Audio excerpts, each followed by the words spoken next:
پاکستان اور اس کے زیر انتظام کشمیر کے متعدد علاقوں پر انڈیا کے میزائل حملوں کے بعد ایک بار پھر دونوں ممالک کے درمیان کشیدگی اس وقت بڑھی جب انڈیا کی جانب سے پاکستان کے مختلف شہروں میں دراندازی کی کوشش کے دوران پاکستانی فوج نے متعدد ڈرونز مار گرانے کا دعویٰ کیا ہے۔ Pakistan armed forces, being in a high state of alert and vigilance, have so far neutralized 12 Harap drones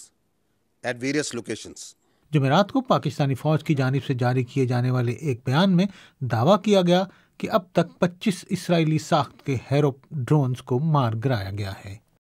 ہیروپ دراصل ایک اسرائیلی ڈرون ہے جسے اسرائیل ایروسپیس انڈسٹریز IAI کے MBT میزائل ڈویژن نے بنایا ہے۔ IAI کی ویب سائٹ پر موجود معلومات کے مطابق ہیروپ ہائی لیول اہداف جیسے کہ جنگی کشتیوں، command post, supply depot, tanks اور ایئر ڈیفنس سسٹمز کو نشانہ بنانے کی صلاحیت رکھتا ہے۔ IAI کے مطابق ہیروپ ڈرون کسی بھی علاقے میں تقریباً 9 گھنٹوں تک اپنے ہدف کا پیچھا کرنے اور اس کو نشانہ بنانے کی صلاحیت بھی رکھتا ہے۔ ہیروپ میں گائیڈڈ ویپن سسٹم نصب ہوتا ہے جس کا مشن اس کا آپریٹر کنٹرول کرتا ہے اور یہ اپنے آپریٹر سے تقریباً 1000 کلومیٹر دور تک پرواز کر سکتا ہے، جبکہ اس میں 23 کلو گرام تک دھماکہ خیز مواد لے جانے کی بھی صلاحیت موجود ہے۔